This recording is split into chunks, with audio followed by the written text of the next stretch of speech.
Painted painless learning.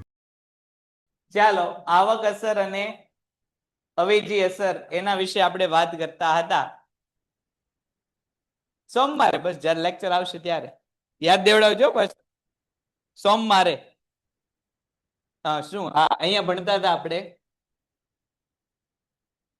આપણે માંગ રેખાના ઢાળની વાત કરી. માંગ રેખાનો ઢાળ કેવો છે? માંગ રેખાનો ઢાળ કેવો છે? સેજ આગળ આમ લઈ લે, સેજ લઈ લે, સેજમાં કઈ ન પડે. ચાલો માંગ રેખાનો ઢાળ કેવો છે? માંગ રેખાનો ઢાળ જે છે એ ઋણ ઢાળ છે. માંગ રેખાનો ઢાળ કેવો છે? ઋણ ઢાળ છે. માંગ રેખા કઈ દિશામાંથી કઈ દિશામાં જાય છે? ડાબી બાજુથી જમણી બાજુ. કેવી રીતે ગતિ કરે છે? ઉપરથી નીચે તરફ ગતિ કરે છે. કઈ રીતે ગતિ કરે છે? ઉપરથી નીચે, ડાબીથી જમણી, અને ઢાળ કેવો છે? ઋણ. એમાં બે પરિબળ આપણે કાલે ઉદાહરણમાં જોયું હતું કે જેમ જેમ 1 લીટર દૂધનો ભાવ વધતો જાય છે તેમ તેમ દૂધની માંગ કેવી થતી જાય છે? ઓછી થતી જાય છે. 10 રૂપિયા ભાવ હતો ત્યારે એક વ્યક્તિ કેટલા લીટરની માંગ કરતો? 5 લીટરની.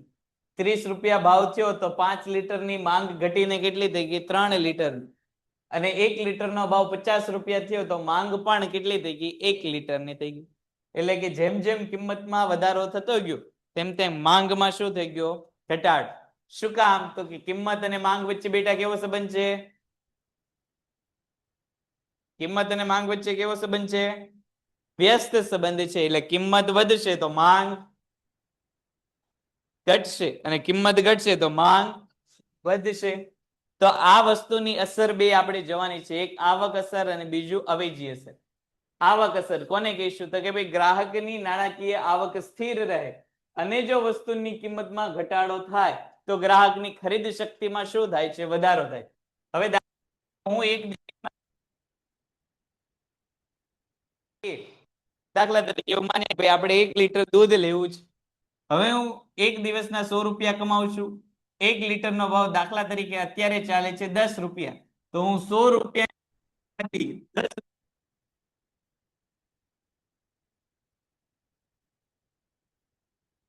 ભાવ 10 રૂપિયા છે તો હું 100 રૂપિયા આપીને કેટલા લીટર દૂધ લઈ શકીશ? સમજાય છે હું શું કહું છું? હા, 10 લીટર દૂધ હું લઈ શકું. દૂધનો ભાવ 1 લીટરનો કેટલા રૂપિયા છે? 10 રૂપિયા. તો હું 100 રૂપિયાથી કેટલા લીટર દૂધ ખરીદી શકું? 10 લીટર દૂધ ખરીદી શકીશ. હવે મારી આવકમાં કોઈ ફેર થતો નથી, એટલે મારી આવક 100 ની 100 રૂપિયા જ રહે છે. પણ 1 લીટરનો ભાવ જે પહેલા 10 રૂપિયાનો હતો, હવે ઈ લીટરે હવે 5 રૂપિયા ભાવ થઈ ગયો. તો હવે હું કેટલું દૂધ ખરીદીશ? 1 લીટરનો ભાવ કેટલો હતો? કે ભાઈ 5 રૂપિયા. તો 5 રૂપિયા લેખે હું કેટલા રૂપિયા ખરીદી શકીશ? કેટલું લીટર દૂધ ખરીદી શકીશ? તો કે ભાઈ 5 દુ ને 10, એટલે કે હું દૂધ ખરીદી શકીશ. શું કામ હું વધુ દૂધ ખરીદી શક્યો? તો કે વસ્તુની કિંમત જે પહેલા 10 રૂપિયા હતી હવે કેવી થઈ ગઈ? ઘટી ગઈ, અને 5 રૂપિયા. હવે મારી આવક દિવસની 100 ની 100 જ રૂપિયા રહે છે. 1 લીટરનો ભાવ જે પેલા 10 રૂપિયા હતો ઈ હવે થઈ ગયો 20 રૂપિયા. એટલે કે અગાઉના ભાવ કરતા ભાવ કેવો થઈ ગયો? વધારે. તો હું હવે લીટર દૂધ કેટલું ખરીદી શકીશ? 5 લીટર. તો જો મારી આવક દરેક કેવી રહી છે? સ્થિર રહી છે. મારી આવક દરેક પરિબળમાં સ્થિર હોવા છતાં મારી ખરીદ શક્તિમાં શું થાય છે? વધારો ઘટાડો થાય છે. આવક સ્થિર હોવા છતાં ખરીદ શક્તિમાં શું થાય છે? વધારો ઘટાડો. શું કામ ખરીદ શક્તિમાં વધારો ઘટાડો થાય છે? કારણ કે વસ્તુની કિંમતમાં શું થાય છે? વધારો ઘટાડો થાય છે. આ સમજાણું તમને? તો આની આ જ વસ્તુ અહીંયા તમને કીધેલી છે કે જો ગ્રાહકની નાણાકીય આવક સ્થિર રહે, એટલે કે પહેલા 100 રૂપિયા કમાતો હતો અને પછી એ 100 જ રૂપિયા કમાવે, એટલે આવક કેવી થઈ ગઈ? સ્થિર થઈ ગઈ. અને જો વસ્તુની કિંમતમાં ઘટાડો થાય, કે પહેલા જે 1 લીટરના 10 રૂપિયાનો ભાવ હતો ઈ હવે લીટરે 5 રૂપિયા થઈ ગયો, તો હું વસ્તુ કેવી ખરીદી શકીશ? તો કે ભાઈ ગ્રાહકની ખરીદ શક્તિમાં વધારો થશે. સમજાણું અહીંયા સુધીમાં? જેથી ગ્રાહકની વાસ્તવિક આવક વધે છે. વસ્તુ કે સેવાના સંદર્ભમાં આવકને વાસ્તવિક આવક કહેવાય. જો તમને MCQ માં અને VSQ માં તો કે ભાઈ વાસ્તવિક આવક એટલે એવી આવક કે રજૂ થાય છે. એટલે તમે તમારા નાણાકીય એકમથી તમે તમારા પૈસાનો ઉપયોગ કરીને કેટલી વસ્તુ કે સેવા ખરીદી શકો છો એના આધારે શું નક્કી થશે? વાસ્તવિક આવક નક્કી થશે. સમજાય છે ભાઈ તને? આગળ વધીએ. દાખલા તરીકે ગ્રાહકની દૂધ ખરીદવા માટે 50 રૂપિયા ખર્ચવા તૈયાર છે, ત્યારે જો દૂધની પ્રતિ લીટર કિંમત ₹50 હોય તો ગ્રાહક માત્ર 1 જ લીટર દૂધ ખરીદી શકશે. જો ગ્રાહક પાસે પૈસા કેટલા છે? 50 રૂપિયા છે અને 1 લીટર દૂધનો ભાવ કેટલો છે? 50 રૂપિયા. તો ગ્રાહક જે છે કેટલું દૂધ ખરીદી શકશે? 1 લીટર જ છે. દૂધ ખરીદવા માટે 50 રૂપિયા છે, લીટરનો ભાવ કેટલો છે?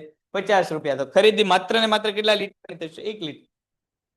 પરંતુ જો દૂધનો ભાવ પ્રતિ લીટર ઘટીને 10 રૂપિયા થઈ જાય, દૂધનો ભાવ કેવો?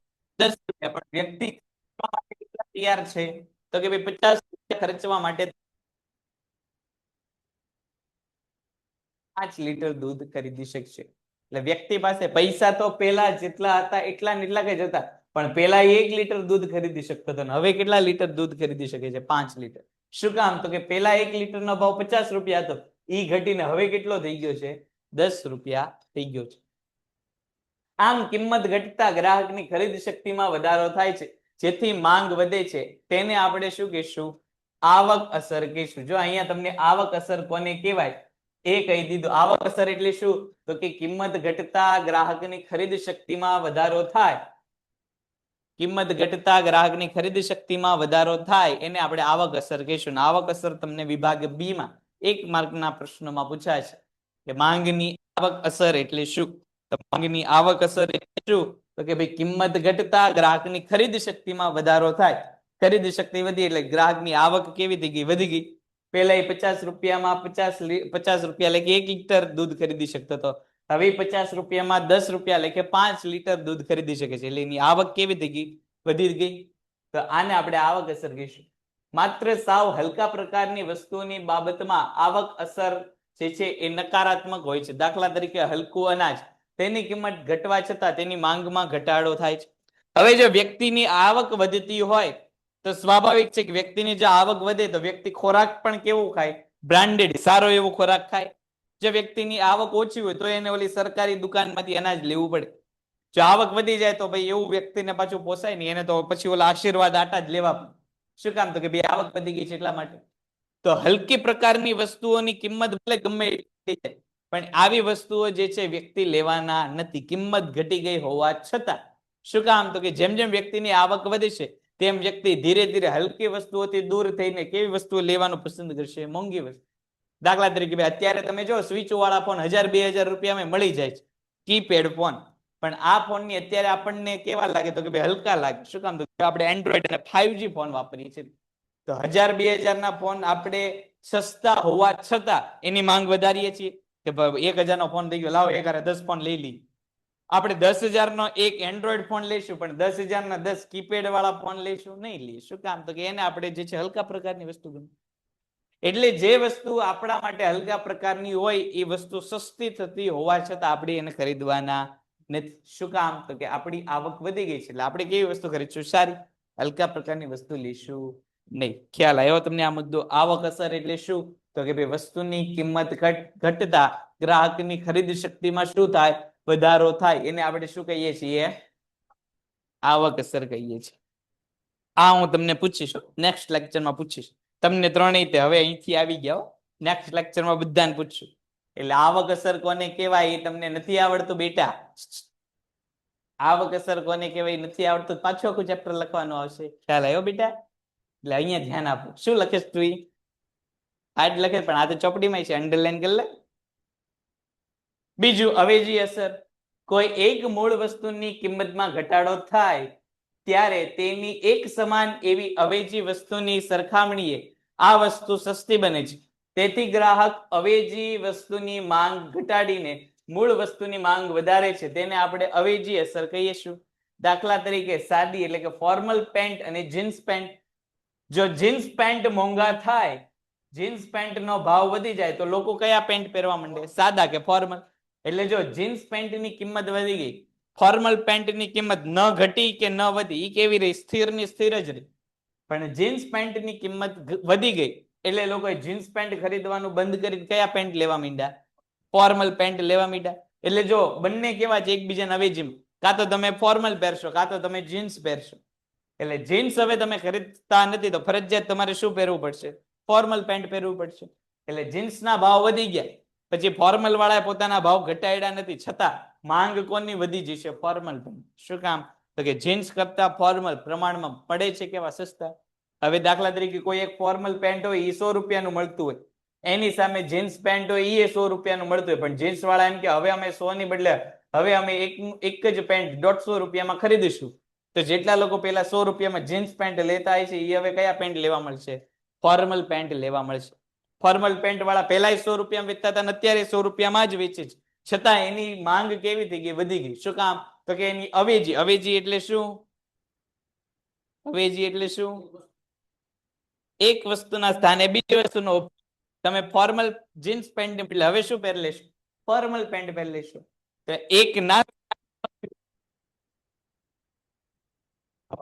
અવેજી વસ્તુ મોંઘી થઈ, પરિણામે મૂળ વસ્તુ એટલે આપણું કયું પેન્ટ? તો કે ફોર્મલ પેન્ટ કેવું થઈ ગયું? સસ્તું થઈ. એટલે એની માંગ કેવી થઈ ગઈ? વધી ગઈ. એની ભાવમાં કોઈ ફેરફાર થયો નથી, પણ જીન્સના ભાવમાં ફેરફાર થયો. એટલે ફોર્મલ પેન્ટના ભાવમાં શું થયો? તો કે વધારો ઘટાડો. હવે ખ્યાલ આવ્યો તમને? જો અત્યારે વૈશ્વિક સ્તરની તમે માહિતી જો, અત્યારે બધી જગ્યાએ યુદ્ધના ધોરણો ચાલે છે, અલગ અલગ જગ્યાએ અલગ અલગ દેશ લડ્યા રાખે છે. તો આવી પરિસ્થિતિમાં હવે બધા શું કરે છે? તો કે ભાઈ મોટે ભાગે પેટ્રોલિયમ ક્યાંથી આવે? તો કે ખાડી દેશમાં. અને ત્યાં તો કઈક ને કઈક બખડ જંતર હાલ્યા જ રાખતું હોય, ત્યાં કઈક ને કઈક યુદ્ધ હાલ. તો જો બધા ખાડી દેશની અવેજમાં હવે કોની પાસે તેલ રહેશે? તો કે ભાઈ રશિયા પાસેથી. ખાડી દેશ જેટલું ઓઇલ કોની પાસે? રશિયા પાસે.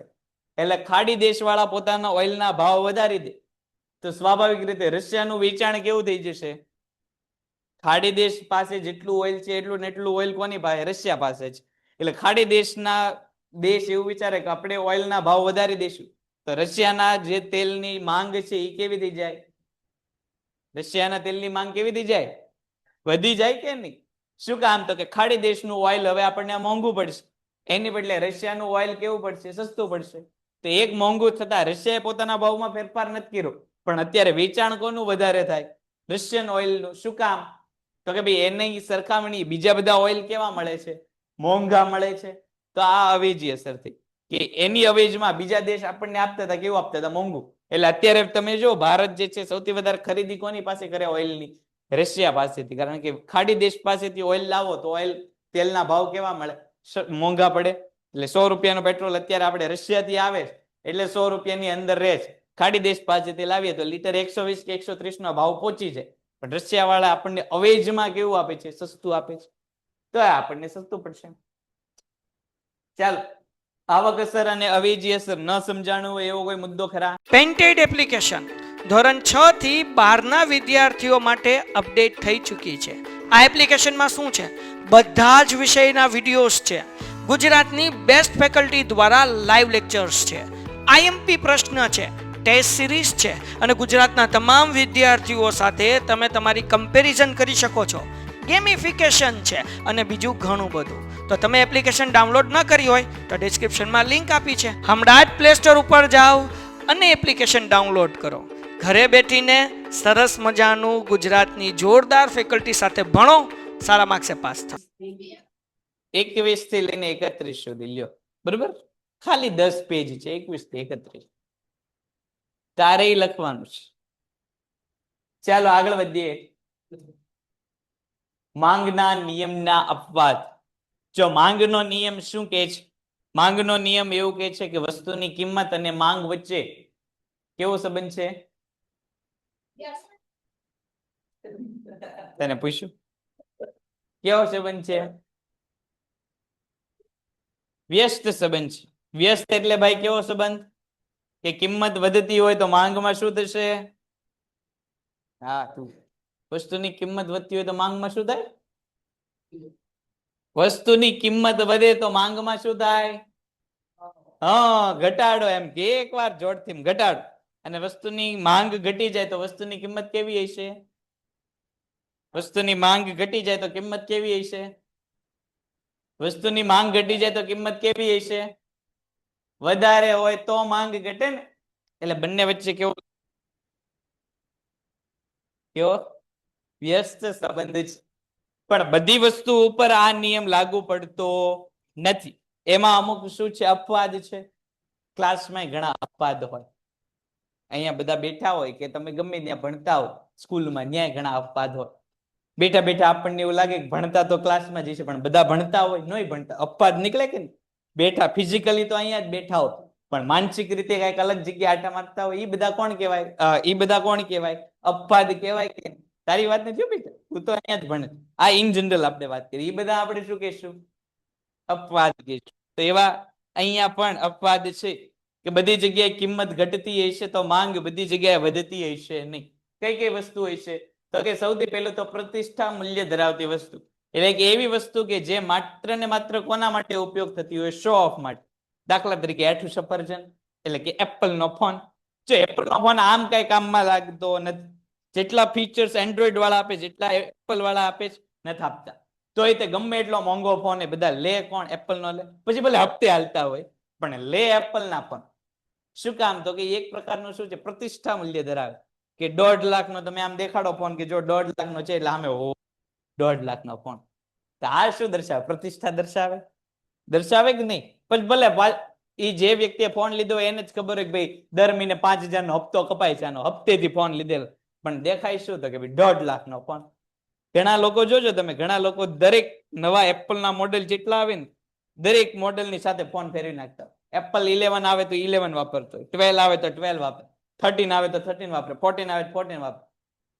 તો આવું શું કામ કરે? તો કે ભાઈ પ્રતિષ્ઠા મેળવે. કે કોક જોશે કે ભાઈ ઓ આ તો દરેક વર્ષે નવો એપલ નો ફોન જેવો લોન્ચ થાય છે, આ લઈ લે તો કેટલી પ્રતિષ્ઠા વધે. એ બધા ગાંડા કહેવાય. હવે કોકની ભાઈ એપલ નો ફોન, એમાં આપણને કઈ ફેર પડવાનો કાંઈ નહીં. છતાં પ્રતિષ્ઠા દેખાડો કરવા માટે શું કરશે? એપલ ના ફોન લઈને આટા મારશે. પણ જો આવા વ્યક્તિના ઝાંસામાં કોઈ દિવસ આવવાનું નહીં. કારણ કે એના એપલ ના ફોન કેમાં હાલતા હોય? હપ્તે હાલતા હોય. એ લોકો શું કરે? ડાઉન પેમેન્ટ આપીને એપલ ના ફોન લઈ લે 1 જ મિનિટ, પછી 2-4 હપ્તા ભરે. બેંક વાળાનો નિયમ શું? તમે હપ્તા ન ભરો તો ફોન, તમારી જે વસ્તુ છે જપ્ત કરી. એટલે 2-4 એપલ ના હપ્તા ભર્યા, પછી હપ્તા ભરવાના બંધ કરી દીધા, એટલે ફોન જપ્ત થઈ ગયો. પાછો નવો આવે ફોન, પાછું નવામાં ડાઉન પેમેન્ટ ભરે, 2-4 હપ્તા ભરે, પાછો ફોન જપ્ત થઈ જાય. પાછો નવો 13 સિરીઝ વાળો આવે, એનું ડાઉન પેમેન્ટ ભરે, 2-4 હપ્તા ભરે, પાછો ફોન ન લે, પાછો ફોન જપ્ત થઈ જાય. પાછો 14 ફોન આવે, એનું ડાઉન પેમેન્ટ ભરે. એટલે એ એમ ફોન બદલતા. આપણને એમ થાય દર વર્ષે 1.5 લાખ નો ફોન લે, પણ એ 15-20 હજારમાં એનું પૂરું થઈ જતું. એવું કોણ વિચારે? એવું વિચારે કોઈ? એવું તું હારા માણસો છીએ એટલે આપણે સિબિલ નું વિચારે.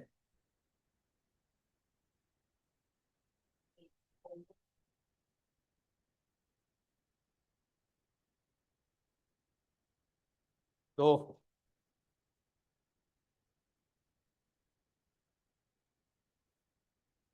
ન ચાલ્યો. શું કામ? તો કે શું કામ? પ્રતિષ્ઠા મૂલ્ય. તમે આમ ફોન ઊંચો કરો એટલે આમ 3 કેમેરા દેખાય, 4 કેમેરા દેખાય. આ એપલ નથી હો. 3 કેમેરા 4 કેમેરા દેખાય એટલે એમ થાય ઓહો આ તો એપલ નો ફોન. તો જો ની કિંમત ઘટી જાય એટલે 1.5 લાખ વાળો ફોન કદાચ જો 50,000 માં વેચાવા માંડે તો પછી એપલ ની માંગ કેવી થઈ જાય? ઘટી જાય. એપલ ની માંગ કેવી થાય? ઘટી જાય. કારણ કે એ સ્ટેટસ સિમ્બોલ છે. એપલ નો ઉપયોગ નથી. જે લોકો એપલ વાપરતા હશે એને ફોન ઉપાડવાની કટ કરતા સિવાય એમાં બહુ મોટું કઈ ખાસ આવડતું હશે ને. પણ શું કામ દર્શાવે? 1.5 લાખ નો ફોન વાપરી, એનો 1.5 લાખ વાળો ફોન 50,000 માં થઈ જાય તો પછી એનો પ્રતિષ્ઠા રહે. પછી 50,000 માં હોય તો મારી જેવા તમારી જેવા બધા લેવા માંડે, તો પછી એનું સ્ટેટસ સિમ્બોલ જળવાશે? નહીં જળવે. તો આ શું દર્શાવ્યું? તો કે જો વસ્તુની કિંમત ઘટી. નિયમ શું કે છે? કિંમત ઘટે તો માંગ કેવી થવી જોઈએ? વધવી જોઈએ. પણ અહીંયા પ્રતિષ્ઠા મૂલ્યમાં ઊંધું છે. જો વસ્તુ મોંઘી હશે ને ધીરે ધીરે સસ્તી થશે તો પછી માંગ કરવા વાળો જે મૂળ વર્ગ હશે એ કેવો થઈ જશે? ફોન જપ્ત કરી નાખ્યો પછી શું કરવા? કઈ કરીએ? કઈ ન કરે. સોના ચાંદીના ઘરેણા, મોંઘી કાર, મોંઘા મોબાઈલ વગેરે જેવી ખૂબ ઊંચી અને મોંઘી પ્રતિષ્ઠા ધરાવતી વસ્તુઓની બાબતમાં માંગનો નિયમ સાચો પડતો નથી. આ પ્રકારની વસ્તુ વ્યક્તિની પ્રતિષ્ઠામાં વધારો કરે છે. ધનવાન વર્ગના લોકો વસ્તુની કિંમત જેમ ઊંચી જાય તેમ વસ્તુનું શું દર્શાવે છે? પ્રતિષ્ઠા મૂલ્ય. તમે ઓલું હર્ષદ મહેતાની સિરીઝ જોઈ હોય તો જો ઓલી વિદેશથી એક વેન્ટેજ કાર આવે છે. હવે કોઈ ઓલરેડી વ્યક્તિએ ખરીદી લીધેલી હર્ષદ મહેતા હું કે તો કે હું તને એનાથી ડબલ પૈસા આપીશ, આ કાર જે છે એક જ પીસ છે મને આપી. કારનું કામ મુદ્દે શું છે તો કે એક જગ્યાએ બીજી જગ્યાએ લઈ જવાનું, કારનું બીજું કઈ કામ છે છતાં વેગનાર નથી લઈ લેતા. એ તો સસ્તી પડે. બધા હું કામ BMW મર્સિડીઝ કે જેગવાર જ લે, કેમ કે પ્રતિષ્ઠા મૂલ્ય ધરાવે. હવે BMW સસ્તી થઈ જાય તો બધા જ લોકો BMW લઈ લેવાના. તો જે ધનિક વર્ગ છે કે જે એને સ્ટેટસ સિમ્બોલ તરીકે માને, એવા વ્યક્તિ કે જે માત્ર ગાડી દેખાડા માટે, મોટા ભાગના વ્યક્તિ એવા જોઈએ ગાડી હું કામ લેતા હોય દેખાડા માટે જ લેતા હોય. અમુક જ વ્યક્તિ એવા હોય કે જે પર્સનલ કમ્ફર્ટેબલ માટે લેતા હોય. બાકી બધાને ગાડી શું હોય દેખાડાનું એક સ્વરૂપ હોય. તો આવી મોંઘી ગાડીઓ જો સસ્તી થઈ જાય તો અમુક હદ સુધી તો એની માંગ વધી જશે, પછી આગળના લોકો એને નહીં ખરીદવા માંગે. અત્યારે BMW એક સારામાં સારી બ્રાન્ડ ગણાય, શું કામ તો કે મોંઘી છે એટલે. હવે BMW સસ્તી થઈ જાય તો ટૂંકા સમય માટે એની માંગ વધી જશે, કારણ કે અત્યારે BMW ના જે છે એ દીવાના લોકો છે, એટલે એકવાર કિંમત ઘટી તો અત્યારે જ, પણ આગળ જતા BMW ની વેલ્યુ રહેશે નહીં. બધા એને સસ્તી ગાડી તરીકે એનો એક ટેગ આપી દેશે, જે નેનો હારે થયું. જો નેનોમાં રતન ટાટાનો બહુ સારો એવો વિચારથી નેનો લાવ્યા કે દરેક વ્યક્તિ પાસે સ્કૂટરના ભાવમાં 4 વ્હીલ હોય, પણ જો ટેગ હું લાગી ગયું સસ્તી ગાડી, એટલે નેનોનું આખા પ્લાન્ટ બંધ કરી દેવા પડ્યું. ગુજરાતમાં નેનો ગાડી મેન્યુફેક્ચરિંગ પ્લાન્ટ હતો એ આખો બંધ કરી દેવું પડ્યું. બિચારા રતન ટાટા એવું વિચારીને આવ્યા કે જે સ્કૂટરમાં 4 સવારીએ જાઓ છો, 2 વ્હીલ ઉપર જાઓ, તમે પડી જાઓ, એક્સિડન્ટ થાય, એની કરતા ઘરની ગાડી 1 લાખ 2 લાખ રૂપિયામાં તમને કોઈ 4 વ્હીલ, 1 લાખ 2 લાખમાં અત્યારે સારા સ્કૂટર નથી આવતું, એ 1 લાખ 2 લાખમાં 4 વ્હીલ દેવાનું વિચારતા હતા. એટલે એ બહુ સારા વિચારે કામ, પણ ટેગ હું લાગી ગયો સસ્તી ગાડી. એટલે હવે આપણને કોઈ પૂછે ગાડી લેવી તો આપણને કોઈ પેલો એમ કે ભાઈ નેનો લેશું, તો જો નેનો વાળા કંપની બંધ કરી દેવી પડી. એનો અર્થ એ થયો જો એની વસ્તુ કેવી હતી, પ્રતિષ્ઠા મૂલ્ય વાળી હતી નહીં. એનો અર્થ એ થયો કે ભારતમાં લોકો ગાડી જે છે કમ્ફર્ટ માટે નથી લેતા, શેની માટે લે છે, પ્રતિષ્ઠા માટે લે છે. તો જો આવી વસ્તુની કિંમત ઘટી જશે તો જે લોકો સ્ટેટસ સિમ્બોલ વસ્તુને માનતા હોય, પછી સોના ચાંદી હોય, મોંઘી ગાડી હોય કે મોંઘા મોબાઈલ હોય, એની કિંમત કે એની માંગ કેવી કરી નાખશે, ઘટાડી નાખશે. એને હવે વસ્તુ થતી નથી. ખ્યાલ આવ્યો? પ્રતિષ્ઠા મૂલ્ય વાળી વસ્તુને માંગનો નિયમ લાગુ પડતો નથી. માંગનો નિયમ શું છે કે ભાઈ વસ્તુની કિંમત ઘટતી હોય તો માંગ કેવી થવી જોઈએ, વસ્તુની કિંમત ઘટતી હોય તો માંગ કેવી થવી જોઈએ, વધવી જોઈએ. તો ટાટા વાળાએ 4 વ્હીલ 2 લાખમાં આપી તો ટાટાની નેનોની ગાડીની માંગ કેવી હોવી જોઈતી હતી, વધારે હોવી જોઈતી હતી, પણ કંપની બંધ કરી દેવાનો વાર આવ્યો. એનો અર્થ એની પ્રતિષ્ઠા મૂલ્ય હતું નહીં. ચાલો આગળ વધીએ. બીજું, અત્યંત સસ્તી વસ્તુ, મીઠું, દીવાસળી, ટાંકણી, સમાચાર પત્ર વગેરેની માંગ પાછળ ગ્રાહકની આવકનો ખૂબ નાનો એવો ભાગ ખર્ચાય છે. તેથી આવી વસ્તુની કિંમતમાં વધારો ઘટાડો થતો હોવા છતાં ગ્રાહક જે છે એ પોતાના મૂળ ખર્ચમાં કોઈ વિશેષ ફેરફાર કરતા નથી. જો મને યાદ છે ત્યાં સુધી છેલ્લા, અત્યારે 25 વર્ષની મારી ઉંમર છે, છેલ્લા 23 વર્ષથી હું બાકસનો ભાવ 1 રૂપિયા જ જોતો હતો. હવે ધીરે ધીરે બાકસના ભાવ 1 ને બદલે 2 રૂપિયા થઈ ગયા. એટલે અમુક જે છે એ 1 રૂપિયા, પણ 1 રૂપિયા વાળા બાકસ હવે જો પેલા જે મોટા આવતા હતા એ કેવા થઈ ગયા, નાના થઈ ગયા. પેલા એક ડબ્બીની અંદર તમને આમ એપ્રોક્સ જે છે એ 30 જેવી ઓલી જોવા મળે દીવાસળી, એની સંખ્યા હવે કેવી થઈ ગઈ 1 રૂપિયા વાળામાં, તો કે ભાઈ 20 ની અંદર આવી. શું કામ તો કે ભાવ ઘટાડવા, વધારવા, ભાવ જે છે એ મેન્ટેન રાખવા એ લોકોએ ક્વોન્ટિટી કેવી કરી નાખી, ઓછી કરી નાખી. એની પાછી દીવાસળી જો તો અમુક તમે આમ કરો તો દીવાસળી તૂટી જાય, એટલે કામ ન લાગે, ગુણવત્તા કેવી કરી નાખી હલકી. તો જો હવે ભાવ બાકસનો 1 રૂપિયાથી 2 રૂપિયાનો થઈ ગયો, એટલે કિંમતમાં શું થયો, વધારો થયો. તો બાકસની માંગમાં કોઈ ખાસ ફેરફાર પડે નહીં. 1 ની બદલે 2 રૂપિયાનો ભાવ થઈ ગયો, એટલે કિંમત કેવી થઈ ગઈ, મોંઘી થઈ ગઈ. તો સામાન્ય રીતે માંગનો નિયમ શું કે તો કે ભાઈ વસ્તુની કિંમત વધે તો માંગ કેવી થઈ જવી જોઈએ, ઘટી જવી જોઈએ. પણ આમાં 1 રૂપિયાને બદલે 2 રૂપિયાનું થઈ ગયું તો કોઈ એવું કીધું કે હવે બાકસ મૂકી દે, હવે તો આપણે લાઇટર જ બધી જગ્યાએ વાપરશું, એવું થયું? કાંઈ ન થયું. પેલા લોકો 10 ડબ્બી લેતા હતા, હજી એ બાકસની 10 ડબ્બી લે.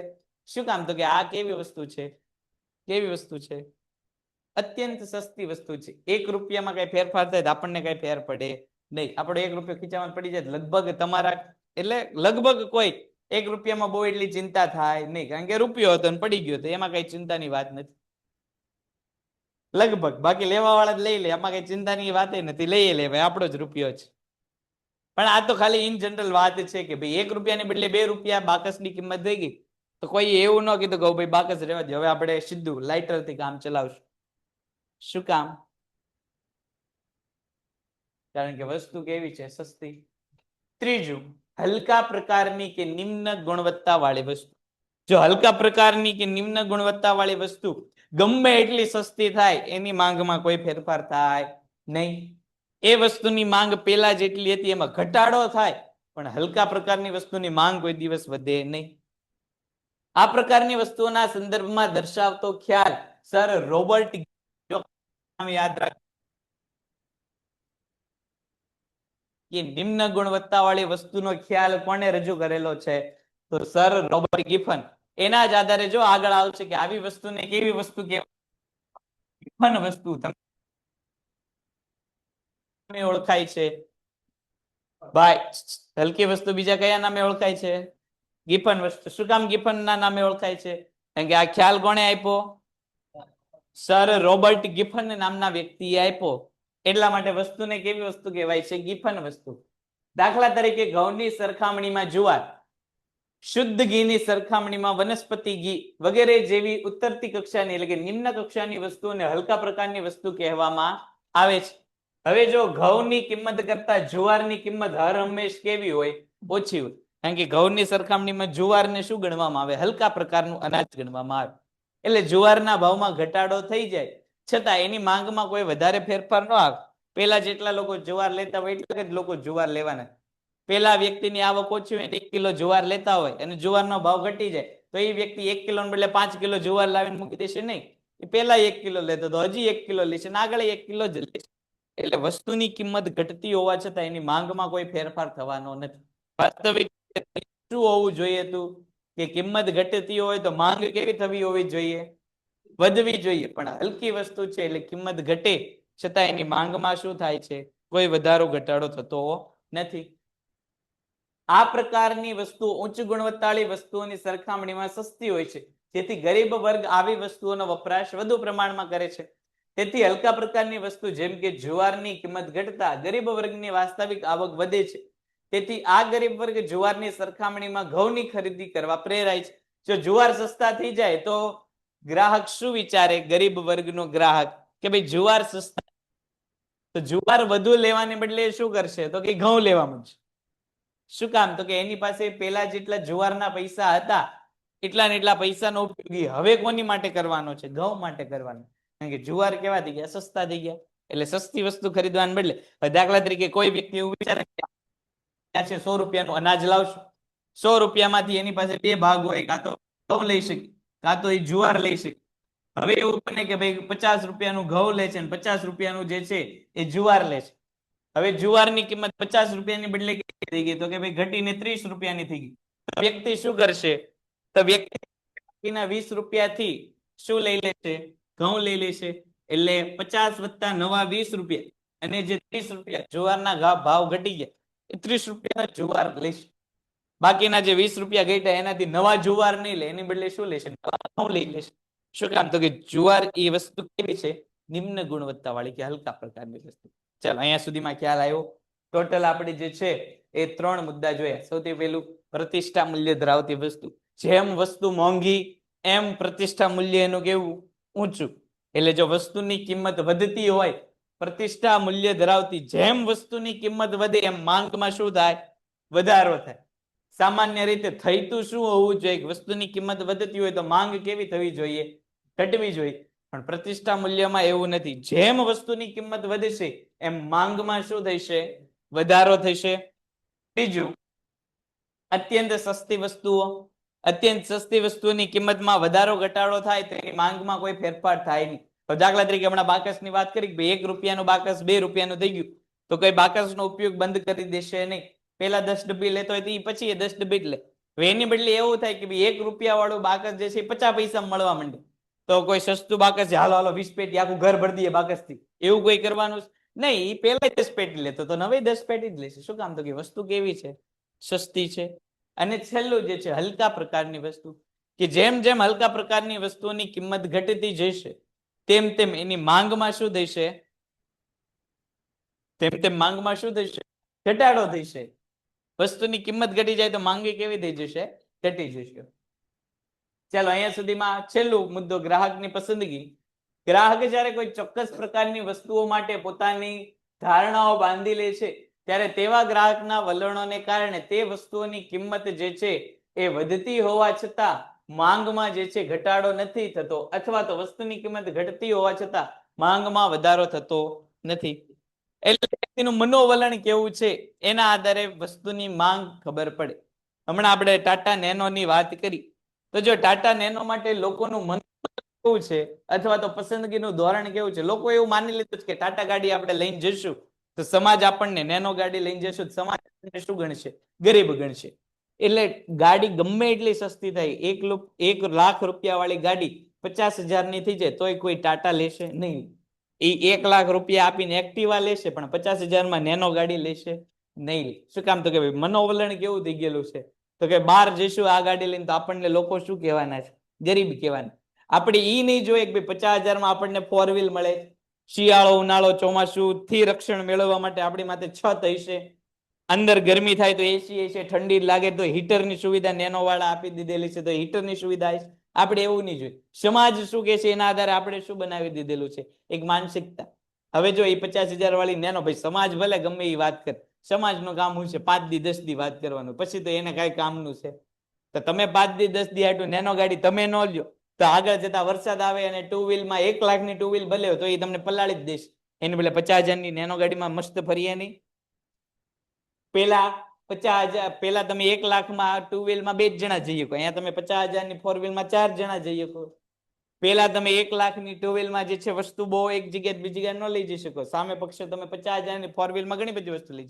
પણ મનોવલણ કેવું નક્કી થઈ ગયું?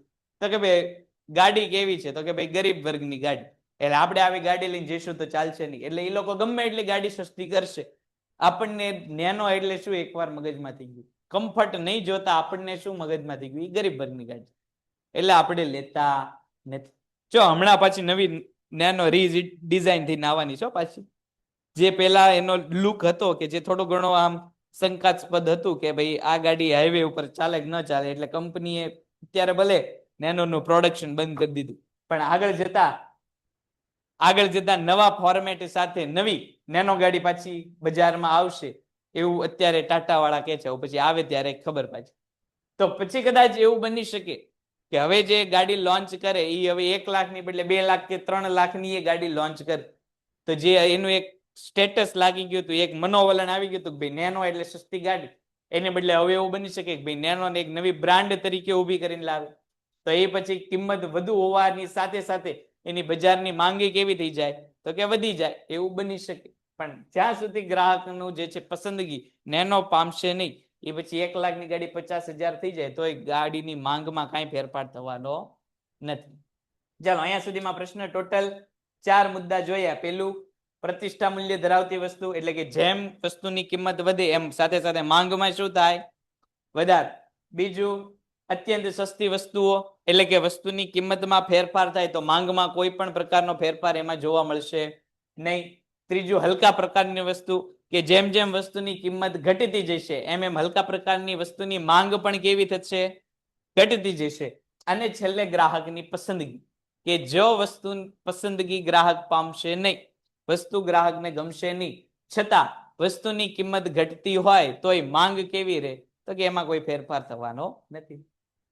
માંગનું વિસ્તરણ અને સંકોચન, એના વિશે આગળ વધીએ. જો અહીંયા ફરીવાર આપણને વ્યાખ્યા આપી દીધી કે અન્ય પરિબળો યથાવત રહે એટલે કે સ્થિર રહે અને વસ્તુની કિંમત ઘટતા વસ્તુની માંગમાં વધારો થાય તો એને માંગનું શું કહેવાય? વિસ્તરણ કહેવાય. આપણે જોયું કે માંગને જે છે એ કેટલી વસ્તુ અસર કરે? તો કે 2 વસ્તુ અસર કરે, એક કિંમત પરિબળ અને બીજું કિંમત સિવાયના પરિબળ. કિંમત સિવાયના કેટલા પરિબળ આપણે જોયા? કિંમત સિવાયના કેટલા પરિબળ? 3 પરિબળ. કયા કયા? અભિરુચિ અને પસંદગી પેલું, બીજું ગ્રાહકની આવક, અને ત્રીજું સંબંધિત વસ્તુ. સંબંધિત વસ્તુમાં આપણે જોયું અવેજી વસ્તુ અને પૂરક વસ્તુ. એટલે કે અન્ય પરિબળ યથાવત રહે એટલે કે સ્થિર રહે. કયા કયા? તો કે અભિરુચિ પસંદગી સ્થિર રહે, આવક સ્થિર રહે, અવેજી અને પૂરક વસ્તુના ભાવ સ્થિર રહે. આવી પરિસ્થિતિમાં જો વસ્તુની કિંમત ઘટે તો માંગમાં શું થાય? કિંમત વધે તો માંગમાં શું થાય? વધારો થાય. તો એને આપણે શું કહેશું? વિસ્તરણ કહેશું. અને વસ્તુની કિંમત ઘટે, અન્ય પરિબળો યથાવત રહે અને વસ્તુની કિંમતમાં શું થાય? વધારો થાય તો માંગમાં શું થશે? ઘટાડો. આ પરિસ્થિતિને આપણે શું કહીશું? સંકોચન કહીશું. ફરી એકવાર આપણને જો અહીંયા જે છે વ્યાખ્યા આપી દીધેલી છે, વિસ્તરણ અને સંકોચન. આપણે જો અહીંયા એનું ઓલું લખેલું છે કે અન્ય પરિબળો કેવા છે? યથાવત રહે છે. Thank you. જો અન્ય પરિબળો કેવા? વિસ્તરણ અને સંકોચન બંને પરિસ્થિતિમાં અન્ય પરિબળ કેવા રહે? સ્થિર રહે, યથાવત રહે. પણ વિસ્તરણની પરિસ્થિતિ હોય, વિસ્તરણ એટલે કેવી પરિસ્થિતિ કે જેમાં માંગમાં શું થતો હોય છે? માંગમાં શું થતો હોય છે? વધારો. અને માંગમાં વધારો ક્યારે થાય? જ્યારે વસ્તુની કિંમત કેવી હશે? ઘટતી હશે કે ઘટાડો થતો હશે. સામે પક્ષે સંકોચન, અન્ય પરિબળ કેવા હશે? સ્થિર રહેતા હશે. અન્ય પરિબળ રહેતા હશે, સ્થિર રહેતા હશે. અને માંગમાં શું? સંકોચન એટલે માંગમાં શું થાય? ઘટાડો. તો માંગમાં ઘટાડો ક્યારે થતો હોય છે? જ્યારે કિંમતમાં વધારો. ખ્યાલ આવ્યો? વિસ્તરણ સંકોચનમાં આગળ જતા વધારો અને ઘટાડો આવશે ત્યારે આમાં ઊંધું થઈ જશે. વધારા ઘટાડામાં કોણામાં ફેરફાર થતો હોય? અન્ય પરિબળ. અને કિંમત કેવી થતી હશે? સ્થિર થતી હશે. આવી પરિસ્થિતિમાં જો વસ્તુની માંગમાં ફેરફાર થશે, વધારો ઘટાડો કહીશું. પણ અહીંયા વિસ્તરણ સંકોચનની વાત કરીએ છીએ, અન્ય પરિબળ કેવા રહે છે? યથાવત રહે છે. અને વસ્તુની કિંમત ઘટે અને માંગમાં વધારો થાય તો એને આપણે શું કહીશું? વિસ્તરણ. વસ્તુની કિંમત વધે અને માંગ ઘટે તો એને આપણે શું કહીશું? સંકોચન. જો અહીંયા આપણને જે છે આકૃતિ દ્વારા સમજાવવાનો પ્રયત્ન કરેલો છે. અહીંયા આપણને વસ્તુની કિંમત આપેલી છે 5 રૂપિયા, 4 રૂપિયા, 3 રૂપિયા, 2 રૂપિયા, 1 રૂપિયા.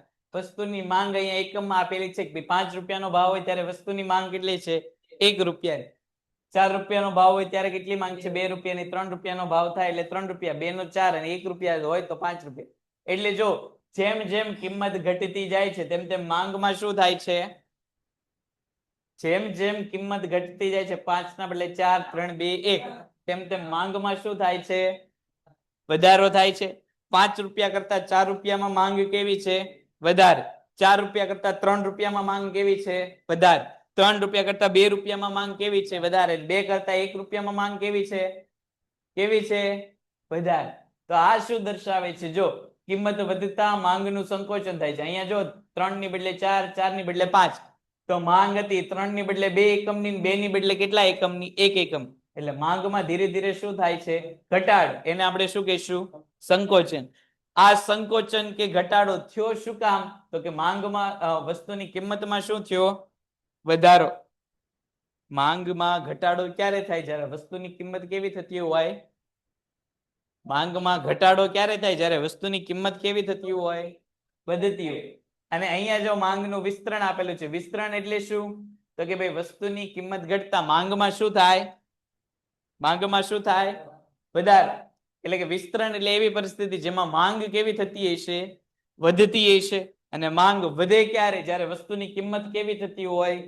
ઘટતી હોય. તો જો અહીંયા તમને આ જે પરિસ્થિતિ આપેલી છે, આ કોની પરિસ્થિતિ આપેલી છે? વિસ્તરણની, એટલે કે માંગમાં વધારાની. એની વસ્તુ અહીંયા આપણને આકૃતિ સ્વરૂપે આપેલી છે. અહીંયા ડીડી રેખા. ડીડી રેખા, ડીડી નો અર્થ શું થાય? એ આપણે છેલ્લા લેક્ચરમાં જોયું હતું. ડી શું કામ નામ આપેલું છે? D for demand. એટલે કે આ રેખાને આપણે કઈ રેખા કહીશું? માંગ રેખા કહીશું. D for demand. જો અહીંયા આપણને કીધેલું છે ભાઈ 5 રૂપિયા હોય ત્યારે કેટલા એકમની માંગ થાય છે? 1 એકમની. 4 થાય ત્યારે કેટલા એકમની માંગ? એકમની. 3 રૂપિયા ભાવ હોય 4 એકમની માંગ. 5 એકમની માંગ. તો જો જેમ જેમ અહીંયા વસ્તુની કિંમતોમાં વધારો થાય એમ એમ માંગમાં પણ તમને શું જોવા મળશે? જેમ જેમ વસ્તુની કિંમતમાં વધારો થાય એમ માંગમાં શું જોવા મળશે? વસ્તુની કિંમત જેમ જેમ વધતી જાય માંગમાં શું થાય?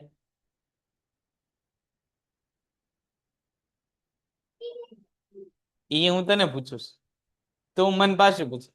જેમ જેમ વસ્તુની કિંમતમાં વધારો થતો જાય છે તેમ તેમ વસ્તુની માંગ કેવી થઈ જાય છે? ઘટી જાય છે. તો જો અહીંયા તમને માંગનું સંકોચન અને માંગનું વિસ્તરણ કીધેલું. અહીંયા જો અહીંયા માંગ કેવી થતી જાય છે? આ બાજુ જાય છે માંગ. માંગ રેખા આ બાજુ. આ બાજુ એટલે કે ભાઈ ડાબી બાજુથી જમણી બાજુ જાય છે. માંગ રેખા ડાબી બાજુથી જમણી બાજુ જાય છે. તો માંગમાં શું થાય છે? વિસ્તરણ.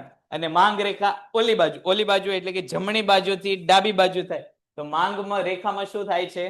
સંકોચન જોવા મળે છે. જો જેમ જેમ માંગ રેખા આમ થતી જાય, જેમ 3 ની બદલે 2 એકમની માંગ, 2 ની બદલે 1 એકમની માંગ થઈ ગઈ.